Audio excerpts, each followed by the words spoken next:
16세기 그 로마의 유명한 화가 라파엘로가 그린 예수님의 그 변용이라는 그 그림이 있습니다. 이 그림은 지금 이탈리아의 그 바티칸 미술관에 수장되어 있는데 그 그림이 이제 윗부분과 아랫부분으로 나눠져 있는데 그 윗부분은 그 변화 상상에서 예수님이 영광스럽게 변화되고 또 모세와 엘리야가 양옆에서 이렇게 그 예수님을 바라보고 그 바로 밑에 쪽에 또 세 제자가 그 놀라면서 예수님을 바라보는 그런 장면이고 이 그림의 이제 아래쪽 부분은 그 참 상태가 심각한 아들을 데리고 온 이제 아버지가 이제 제자들에게서 이제 고침을 받으려고 했는데 제자들이 못 고쳐서 이렇게 당황해하고 쩔쩔매는 그런 절망스러운 모습이 그려져 있습니다. 산 위의 장면은 영광과 찬양과 기쁨이 충만하지만 산 아래는 절망과 고통과 비참한 그런 모습이 잘 표현이 되어 있는 그림입니다. 오늘 우리들도 이 두 가지 장면을 경험하며 살아갑니다. 우리가 교회에 모여서 함께 예배하며 은혜를 누릴 때는 산 위에 있는 것처럼 영광과 기쁨과 이 거룩을 경험하지만 예배가 끝나고 이제 세상에 돌아가면 죄악과 절망과 고통을 경험하게 됩니다. 우리 이제 교회가 4층, 5층인데 산이 같아요. 산에 이 계단 올라오는 것도 산에 등반하는 것처럼 이렇게 좀 힘이 들고 그러면서 올라오게 됩니다. 그런데 산 아래 세상에 내려가면 어떻습니까? 이 세상이 어떻습니까? 지난주에 그 한국방송통신위원회가 음란 사이트를 차단하는 그런 조치를 취했습니다. 그러자 이 청와대 청원하는 게시판에 음란 사이트 차단을 항의하는 그런 그 글들이 25만이나 청원이 반대하는 그런 이제 그런 청원을 했습니다. 이 윤창호 법처럼 음주운전을 하는 것에 대해서 법을 강화해서 이 사고를 줄이자는 청원을 이제 많은 사람들이 동참하는 건 이해가 됩니다.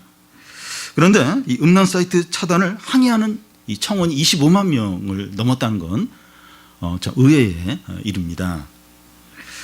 사람들이 항의 집회를 했는데 그들이 이제 가지고 나온 피켓의 이제 글 중에 하나가 이 성경 구절을 바꿔서 인용한 것도 있었는데 야동을 보지 않는 자가 먼저 돌로 치라 이제 이런 피켓을 들고 항의를 하는 사람도 있었습니다. 이것은 우리가 사는 이 사회 단면을 보여주는 거라 할 수 있습니다. 예수님과 함께 산 위에 올라갔던 베드로는 영광스럽게 변화된 예수님과 모세와 엘리야를 보면서 여기가 좋사오니 초막셋을 지어서 계속 여기서 머물자고 했습니다. 그런데 그 영광스러운 장면은 잠깐으로 끝나고 예수님은 평상시 모습으로 돌아왔습니다. 예수님은 산 위에 계속 계시면 안 되고 산 아래 내려와서 고난당하시고 죽으시고 다시 살아나야 했습니다. 그래야 죄악과 절망과 고통 가운데 있는 사람들을 구원하고 천국을 누리게 할 수 있기 때문입니다. 오늘 말씀은 예수님과 세 제자들이 산 아래 내려왔을 때 일어난 일을 다룹니다. 14절에서 16절까지를 보면 그들이 무리에게 이르되 한 사람이 예수께 와서 꿇어 엎드려 이르되 주여 내 아들을 불쌍히 여기소서 그가 간질로 심히 고생하여 자주 불에 넘어지고 물에도 넘어지는지라 내가 주의 제자들에게 데리고 왔으나 능히 고치지 못하더이다. 이 사건은 이 마가복음과 누가복음에도 나와 있는데 이 마가복음에 상세하게 자세히 잘 나와 있어서 이 마가복음을 참조해서 그때 상황을 생각을 해보겠습니다. 예수님과 세 제자가 산 아래 내려와 보니까 이 상태가 아주 안 좋은 아들과 그의 아버지가 무리들 가운데 이렇게 서 있고 그 옆에 이 9명의 제자들이 난처한 표정으로 어쩔 줄 몰라 하고 또 서기관 무리들이 기세가 등등해서 이런 제자들을 조롱을 하고 있고 또 많은 사람들이 둘러싸서 이 광경을 신기하듯이 지켜보고 있었습니다. 이 아버지가 데려온 그의 아들의 상태는 마가복음을 참조해서 이렇게 보면 간질병에 걸려서 주기적으로 발작을 하고 기가 먹었고 벙어리입니다. 더 심각한 것은 귀신이 들려서 귀신이 막 충동질을 하면 물에도 막 뛰어들고 그리고 불 속에도 뛰어드는 겁니다. 이 중에 한 가지 장애만 있어도 너무 힘들죠. 근데 이 아이는 이 모든 걸 다 지금 가지고 있으니까 얼마나 고통스럽고 비참한지 모릅니다. 그래서 이 아이의 아버지는 예수님께 치료받기 위해서 이제 왔는데 예수님은 안 계시고 제자들만 있어서 제자들에게 부탁을 했는데 제자들이 고치지 못했습니다. 서기관들은 이제 제자들이 이 아이를 치료하는 걸 이제 못하는 걸 보자 너무나 좋아하면서 조롱하고 비난했습니다. 그들은 그동안 예수님의 모든 기적도 가짜고 귀신왕 바알세부를 힘입어서 이 모든 일을 했다 이러면서 싸잡아서 모함을 했습니다. 주위 사람들은 단지 호기심을 가지고 재밌어하면서 구경을 하고 있었습니다. 예수님은 이 모든 것을 보시면서 뭐라고 말씀을 하십니까? 17절을 보면 예수께서 대답하여 이르시되 믿음이 없고 패역한 세대여 내가 얼마나 너희와 함께 있으며 얼마나 너희를 참으리요. 믿음이 없고 패역한 세대라는 겁니다. 여기 패역하다 하는 것은 삐뚤어지고 뒤틀린 것을 가리킵니다. 하나님의 뜻에 비틀어졌다는 거예요. 하나님의 뜻에 비뚤어져 있다는 겁니다. 예수님은 두 가지 측면에서 이렇게 말씀하셨다고 볼 수 있습니다. 하나는 이 아이의 비참한 상태 때문이고 다른 하나는 어른들의 신앙 상태 때문에 이렇게 말씀을 하고 있습니다. 먼저 이 아이의 상태를 보면 귀신이 들렸고 간질병에 걸렸고 기먹고 벙어리입니다.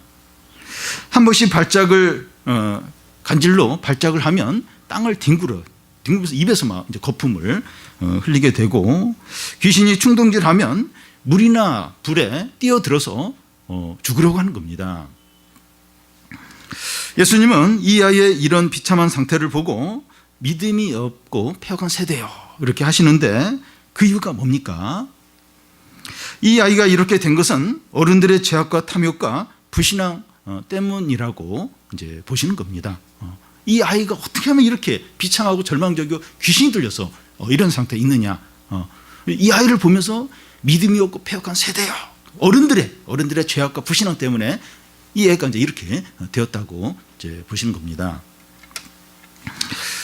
우리 사회에서 일어난 일들을 보면 부모의 죄악 때문에 힘없는 어린 아이가 심하게 구타를 당하거나 죽임을 당하는 일이 계속해서 일어나고 있습니다.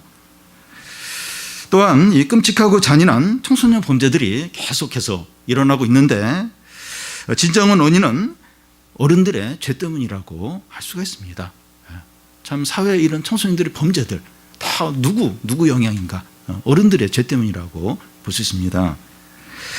그리고 5년 전에 세월호와 함께 250여 명의 청소년들이 이제 바닷속에 잠기게 되었는데 우리 사회 어른들의 죄악과 탐욕 때문이라고 할 수가 있습니다. 우리 어른들은 이 청소년들이나 이제 젊은 이제 사람들을 보면서 저렇게 버릇이 없고 세상에 빠져 있고 믿음이 없을까 하는데 어른들의 불신앙과 육신과 죄악의 투영물입니다. 자녀들은 부모의 거울입니다. 예수께서 믿음이 없고 패역한 세대라고 하신 두 번째 측면은 어른들의 이제 신앙 상태 때문입니다. 그 당시 서기관들은 율법 선생들인데 제자들이 귀신 들린 아이를 이제 치료하다가 실패를 해요. 그러면 같이 어떻게 해서든지 이 아이가 치료되도록 같이 막 기도를 한다든지 그렇게 도왔어야 했습니다. 그런데 그렇게 하지 않고 제자들을 막 조롱하면서 예수님을 대적하는 기회로 삼았습니다. 또 구경하는 많은 사람들은 제자들이 아이를 고치지 못하는 것에 대해서 막 서기관들이 조롱하자 그들을 이제 동조하듯이 신기한 듯이 그냥 지켜보니까 재밌다 이러면서 어떤 그런 분위기에 함께 동조를 했습니다. 그들에게서 믿음을 찾아볼 수 없습니다. 다음은 제자들인데 그들은 주님으로부터 병 고치는 능력을 받았습니다. 전에 귀신도 쫓아내고 병자들도 많이 고쳤습니다. 그런데 지금은 고치지 못했습니다. 그 이유는 이 과거의 경험이나 자기의 능력을 의지했기 때문입니다. 제자들에게서까지도 믿음을 찾아볼 수 없었습니다. 오늘날 우리 세대는 어떻습니까? 우리 사회에 일어난 일이 어떤 일입니까? 이 비정규직이나 알바생들이 사고로 계속해서 목숨을 잃고 있습니다. 사업자들이 몇천 원이나 몇만 원이 아까워서 이 알바생들에게 안전교육을 시켜주지 않고 그냥 위험한 그런 일을 그냥 바로 맡겨버린 거예요. 그래서 이렇게 막 사고를 당하는 경우가 있습니다. 아파트 경비원이 입주자들에게 두들겨 맞는 일이 빈번하게 일어나고 있고, 회사 오너들이 직원들에게 폭행하고 폭언하는 갑질이 계속해서 있고, 살인사건 중에서 남편이 자기 아내를 살해하는 그런 비중이 높다고 합니다. 우리 세대가 얼마나 악하고 탐욕이 가득한지 모릅니다. 우리 세대의 이 교인들은 어떻습니까? 요즘 교회와 교인들에 대한 이 세상 사람들의 신뢰도는 과거 어느 때보다도 낮습니다. 어디까지 더 낮아질지 참 그런 생각이 들 정도로 너무나도 어떤 신뢰도가 떨어졌습니다. 이번 주에 이제 3.1절이 이번 주에 있는데 100주년이 됩니다. 100년 전 이 한국 전체의 인구와 비교할 때 기독교인 숫자가 그렇게 많지 않았지만, 이 3.1운동 3.1절 독립선언 민족대표 33인 중에 16명이 기독교인이었습니다. 그리고 3.1운동에도 기독교인들이 주도적으로 참여를 했습니다. 그 당시에는 기독교인들이 현실적 참여를 많이 했다, 이런 얘기를 하려고 하는 것이 아니라, 그때 성도들은 신앙이 살아있었어요. 세상의 소금과 빛의 역할을 했습니다. 지금은 현실 참여는 두 번째로 하고 신앙도 제대로 지키지 못하고 있습니다.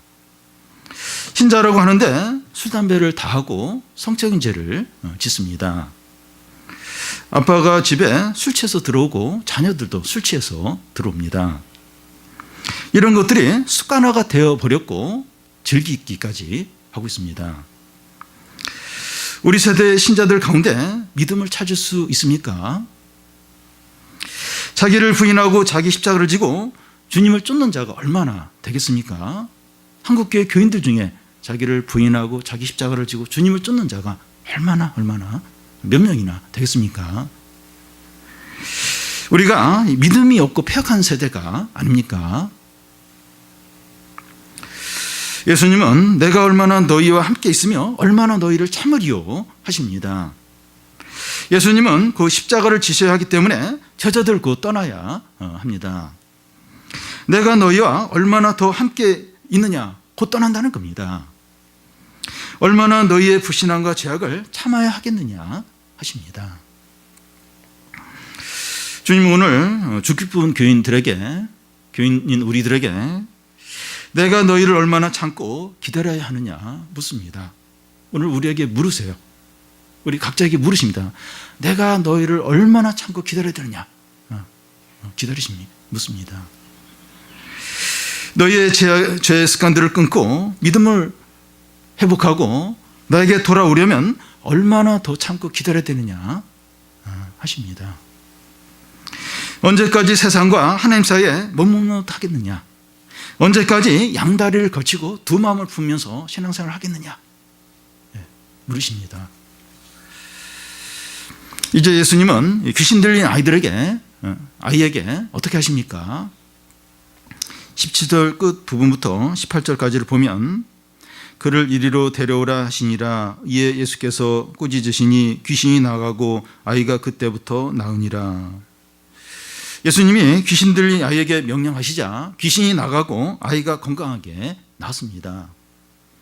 제자들이 이것을 지켜본 후에 예수님께 나와서 묻습니다. 19절에서 20절 우리 한 절씩 교대로 읽겠습니다. 이때 제자들이 조용히 나와 이르되 우리는 어찌하여 쫓아내지 못하였나이까? 이르시되 너희 믿음이 작은 까닭이니라. 진실로 너희에게 이르노니 만일 너희에게 믿음이 겨자씨 하나만큼만 있어도 이 산을 명하여 여기서 저기로 옮겨지라 하면 옮겨질 것이요 또 너희가 못할 것이 없으리라. 제자들의 질문에 예수님은 대답하시기를 너희 믿음이 작기 때문이라고 합니다. 만일 너희에게 너희에게 믿음이 겨자씨 하나만큼의 믿음이 있으면 이 산을 명령해서 여기서 저기로 옮겨져라 해도 그대로 됐을 거라는 겁니다. 여기서 겨자씨 하나리란 가장 작은 것을 가리키고 이 산이 여기서 저기로 옮겨져라 하는 것은 가장 어려운 일을 가리킵니다. 그런데 가장 작은 믿음만 있어도 불가능한 일이 가능하게 된다는 겁니다. 작은 믿음만 있어도 못할 일이 없다는 겁니다. 그래서 그 앞에서 제자들의 질문에 대해서 그 예수께서 너희 믿음이 작기 때문이라고 하신 것은 믿음이 없다는 의미입니다. 제자들은 믿음이 없었기 때문에 귀신을 쫓아내지 못했습니다. 그래서 이 불가능한 일을 가능하게 하는 것은 믿음의 양이 아니라 하나님의 능력에 달려 있습니다. 하나님의 능력은 작은 믿음에도 반응합니다. 그래서 믿음이 중요한데 믿음이 뭡니까? 믿음이 뭐예요? 살아계신 하나님을 실제적으로 신뢰하는 게 믿음입니다. 다시 말해서 믿음이란 하나님을 사랑하고 의지하고 순종하고 자기를 맡기는 게 믿음입니다. 하나님의 능력은 어떤 작은 믿음에도 열려 있습니다. 하나님의 엄청난 이 능력은 그 작은 믿음에 항상 열려 있어요. 항상 이 능력이 반응하려고 역사하려고 기다리고 있습니다. 마가복음에는 그 예수님의 이 질문에 제자들의 질문에 예수님은 이런 일은 기도 외에는 나가지 않는다 이렇게 하셨습니다. 기도도 이제 믿음으로 하는 것이니까 믿음의 또 다른 이제 표현입니다. 기도를 열심히 하는 것은 믿음으로 이제 한다는 거죠. 기도로 모든 걸 한다. 믿음으로 한다는 말과 같습니다. 빌립보서 4장 13절에는 내게 능력 주시는 자 안에서 내가 모든 일을 할 수 있다고 말하고, 또 마태복음 19장 26절에 보면 사람으로는 할 수 없을 때 하나님은 할 수 있다고 말하고, 또 이 마가복음에 보면 예수께서 그 아이의 아버지에게 할 수 있거든이 무슨 말이냐, 믿는 자에게는 능치 못할 일이 없다고 하셨습니다. 이 모든 말씀들은 하나님의 무한한 능력은 작은 믿음에도 반응을 한다는 겁니다. 그런데 우리는 나는 분명히 믿는데 왜 하나님이 그 일을 하지 않으실까, 왜 능력으로 행하지 않으실까, 이런 의문이 들 때가 있습니다. 나 분명히 믿는데, 하나님 분명히 믿는데 왜 하나님은 큰 은혜를 주지 않으시고 왜 이렇게 능력으로 응답하지 않으실까, 이런 생각이 들 수가 있습니다. 그러나 우리가 진정으로 믿는다면 때로는 기다려야 하고 인내를 해야 되고 간절히 기도할 필요가 있습니다. 기도응답은 자판기식이 아니에요. 자판기식으로 생각하면 안 됩니다. 하나님은 자판기 기계가 아닙니다. 근데 믿는데 믿으면 바로 뭐가 돼야지, 뭐가 나와야지 왜 안 나올까? 하나님은 자판기 기계가 아니십니다. 인격적이고 살아계시고 신실하시고 우리의 기도를 들으시는 하나님 아버지십니다. 이런 하나님을 전심으로 믿고 구하며 기다리시기를 바랍니다. 그래서 우리 모두가 이 믿음이 없는 폐역한 세대 가운데서 나오시기 바라요. 이 믿음, 순수하고 살아있는 믿음, 응답이 안 되고 또 이렇게 빨리빨리 뭔가 안 되고 그런다 할지라도 기다리는 거예요. 기다리는 거예요. 어렵고 힘들고 계속 그래도 기다리는 거예요. 믿음으로 기다리는 겁니다. 그래서 작은 믿음이라도 회복을 하는 거죠. 이 믿음 없고 폐역한 세대 가운데서 이 믿음을 가짐으로 이 세대에서, 이 어두운 세대에서 나와야 합니다. 다음은 예수께서 이 고난당하시고 죽음 당하고 살아나실 것을 다시 말씀을 하신 겁니다. 22절, 23절을 같이 한 절씩 교대로 읽겠습니다. 갈릴리에 모일 때 예수께서 제자들에게 이르시되 인자가 장차 사람들의 손에 넘겨져 죽임을 당하고 제3일에 살아나리라 하시니 제자들이 매우 근심하더라. 예수님은 고난당하시고 죽으시고 다시 살아나실 것을 두 번째로 말씀하십니다. 이 두 번째로 이렇게 다시 말씀을 하심으로 이 일은 변함이 없고 확실하다는 것을 보여줍니다.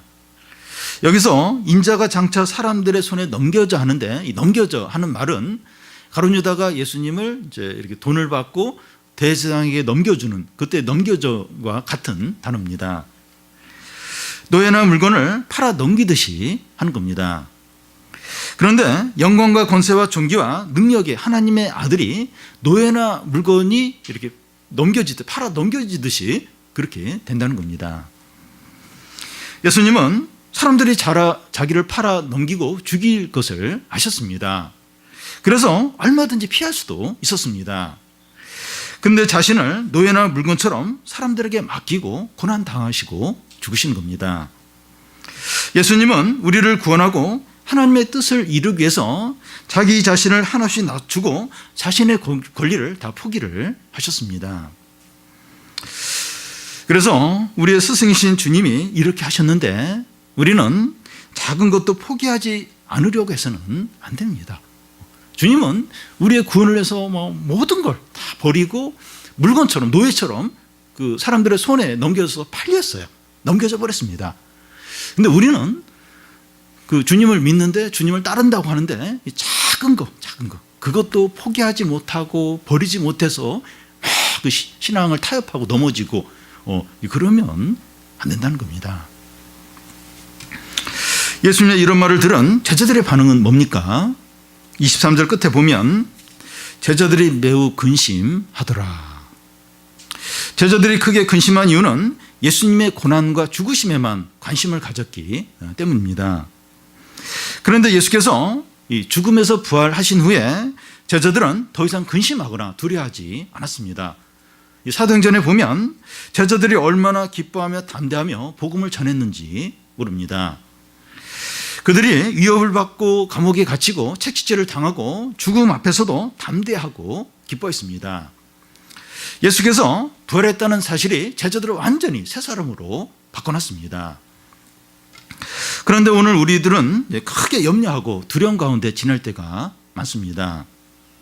그 이유는 고난과 어려움 때문인데 이것은 마치 제자들이 예수님의 고난과 죽음에만 관심을 갖고 부활을 전혀 생각하지 않은 것과 같습니다.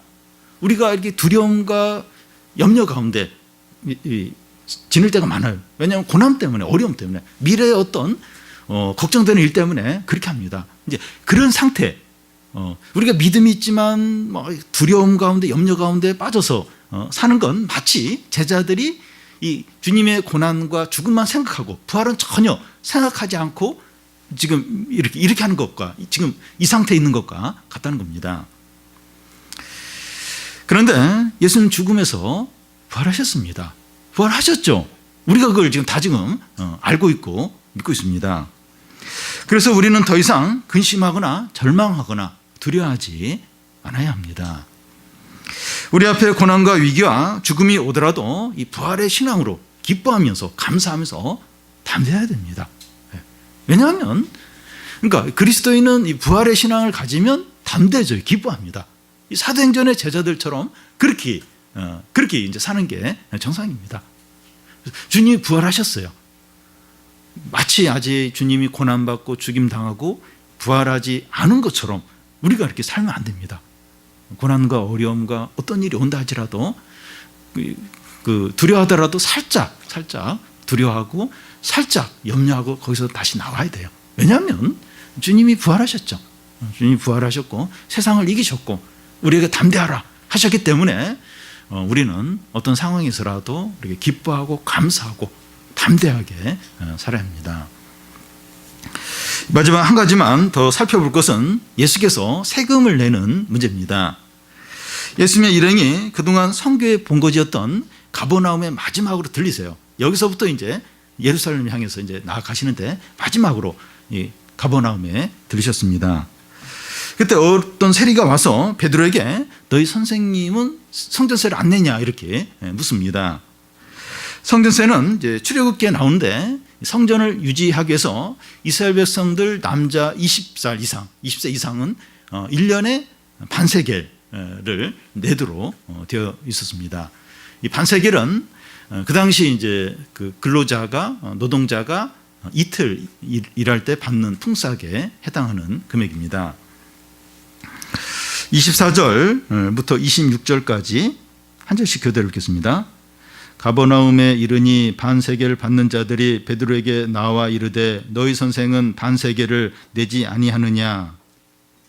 이르되 내신다 하고 집에 들어가니 예수께서 먼저 이르시되 시몬아 내 생각은 어떠하냐. 세상 임금들이 누구에게 관세와 속세를 받느냐. 자기 아들에게냐 타인에게냐. 베드로가 이르되 타인에게니이다. 예수께서 이르시되 그렇다면 아들들은 세를 면하리라. 예. 베드로가 길에서 이제 어떤 세리와 이제 이야기를 나누고 집에 들어왔는데 예수님은 이 사실을 다 알고 이제 계십니다. 그러면서 이제 먼저 물으십니다. 세상 임금들이 누구에게 세금을 받느냐? 타인에게냐? 아들들에게냐? 베드로가 타인이라고 대답합니다. 그러자 예수님은 아들들은 세금을 면한다고 하십니다. 누가복음 2장에 보면 그 예수님은 어렸을 때 그의 부모가 이제 예수가 어디 있는지 찾은 적이 있었는데 성전에 있었습니다.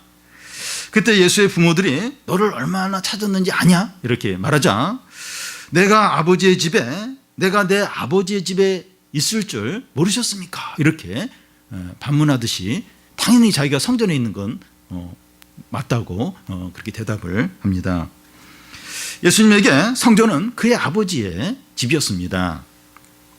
그리고 마태복음 그 앞부분에 그 안식일 문제를 이야기하다가 예수님은 자신이 성전보다 더 크다고 하셨습니다. 그래서 예수님은 성전세를 내지 않아도 됩니다. 그런데 어떻게 하십니까?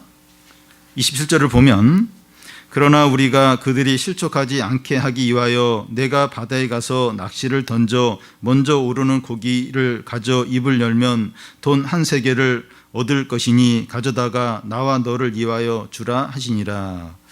예수님은 하나님의 아들이시고 성전보다 더 크시기 때문에 성전세를 내지 않아도 됩니다.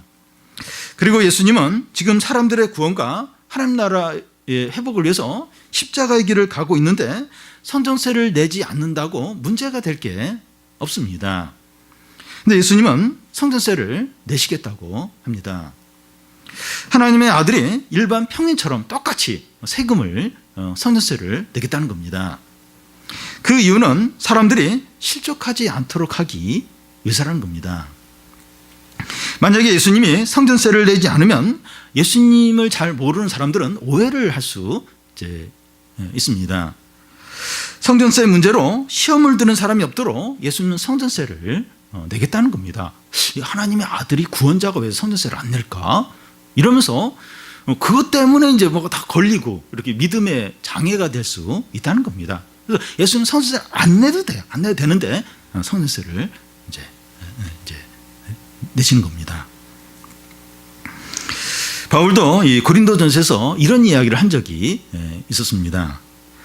고기 먹는 문제인데 그 당시에 이제 시장에 나와 있는 대부분의 고기는 이제 우상의 제물로 이제 드렸다가 나온 고기들을 시장에서 팔았습니다. 그런데 신자 중에서 믿음이 강한 사람은 우상이 어디 있어? 우상은 없어. 이러면서 아무렇지도 않게 고기를 이제 이렇게 먹었습니다.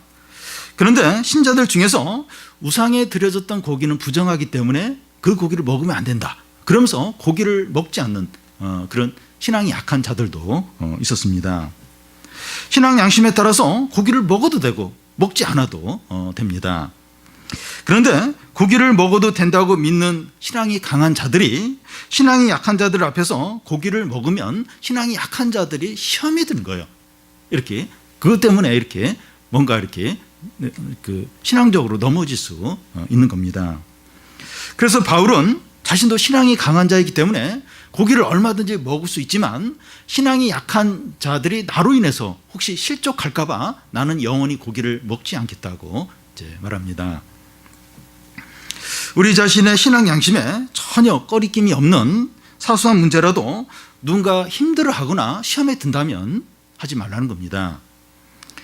하나님의 아들이고 성전보다 더 크시고 십자가의 길을 가시는 주님이 성전세 때문에 시험 드는 사람이 있으면 안 된다고 하면서 성전세를 내셨다면 우리는 더더욱 약한 사람들에 대해서 말과 행동과 모든 부분에 있어서 조심을 해야 한다는 겁니다. 교회 생활을 오래 했고 성경을 잘 알고 이 중직자일수록 자기에게는 아무렇지도 않더라도 그런 아무렇지도 않은 그런 말이나 행동으로 시험을 드는 또 넘어지는 약한 사람이 없도록 조심을 해야 됩니다. 예를 들어 술 마신 얘기나 또 불법을 행하거나 욕심에 따라서 이렇게 한 그런 일들을 모임에서 아무렇지도 않게 이야기하면 약한 자들이 시험에 들 수 있습니다. 그리고 또 이렇게 예배 시간에 이렇게 핸드폰을 이제 하거나 또 이렇게 습관적으로 이렇게 예배 시간을 늦거나 교회 오래 다닌 분인데 그럴 때 그게 이제 신앙이 약한 사람들은 그걸 보면서 이제 시험에 들 수 있는 거예요. 시험에 들 수 있는 겁니다. 우리가 참 어떤 부분에 있어서라도 내가 참 믿음도 좋고 주님을 위해서 하고 나는 뭐 큰 하나님 나라를 위해서 하기 때문에 그런 사소한 거 그런 거 나에게 중요하지 않다. 그래서 무시를 하고 소홀히 할 수가 있는데 근데 신앙이 약한 사람들은 그게 중요한 거예요. 그게 중요하고 거기에 이제 걸려 넘어지고 시험에 들 수 있다는 겁니다. 그런 사람이 없도록 그게 전혀 없을 수는 없어요. 근데 그런 사람이 없도록 말과 행동과 모든 부분에서 조심을 해야 한다는 겁니다. 더군다나 큰 죄는 아니지만 이렇게 뭐랄까 이렇게 약한 사람들에게는 그게 이제 이렇게 좀 이렇게 충격으로 와 닿을 수 있는 그런 것들 그렇게 그런 일을 잊지 않도록 조심하고 두려워해야 합니다. 그런데 예수님은 성전세를 어떻게 마련을 하셨습니까? 이 성전세를 낼 수 있는 반세겔의 돈도 없었습니다. 그래서 어떻게 하십니까? 베드로에게 이 바다에 가서 낚시를 해서 제일 먼저 그 올라오는 고기의 입을 열면 한 세겔이 있을 텐데 그것으로 너와 나를 위해서 성전세를 내라고 하십니다. 이것이 보여주는 게 뭡니까? 예수님은 당장 현금은 없었지만 온 세상의 주인이시라는 겁니다. 바다와 물고기까지 다 다스리십니다. 그러니까 현금은 없어요. 현금은 없는데 온 세상이 다 주님의 것입니다. 이 모든 것들이 말씀하는 게 뭡니까? 예수님은 하나님의 아들이시고 성전보다 크시고 우리에게 구원을 주시는 그리스도입니다. 이 예수 그리스도를 믿으시기를 바랍니다. 겨자씨 한 알만큼의 믿음만 있어도 이 산이 여기서 저기서 옮겨지다 하는 그런 불가능한 일이 가능하다는 겁니다. 우리에게 하나님의 무한한 능력과 풍성한 은혜가 반응할 수 있도록 그런 작은 믿음이 있습니까? 작더라도 살아있는 믿음이 회복되기를 바랍니다. 우리에게 진짜 하나님의 큰 능력과 풍성한 은혜가 반응을 하려고 막 이렇게 하려고 하는데 이게 작은 믿음이 없어서 반응을 못하는 거예요. 그 순수하고 살아있는 믿음. 우리에게 작은 믿음이더라도 이 살아있고 순수한 그 믿음이 회복되기를 바랍니다. 예수님은 고난당하시고 죽으시고 부활하셨습니다. 우리 앞에 고난과 어려움이 있더라도 근심하거나 두려워하지 마시기를 바랍니다. 예수님이 아직 부활하지 않은 것처럼 낙심하거나 염려하지 마시기를 바랍니다. 어떤 상황에서라도 부활의 신앙으로 기뻐하며 담대하게 사시기를 바랍니다. 지금 우리 세대는 믿음이 없고 패역한 세대입니다. 주님은 언제까지 참겠느냐고 하십니다. 여러분, 주님은 언제든지 오실 수 있습니다. 오늘 밤이라도 오실 수 있습니다. 지금 이 시간 죄와 욕심과 불신을 버리고 참 믿음을 회복하고 하나님께 돌아오시기를 바랍니다. 하나님과 바른 관계를 회복하기를 바랍니다.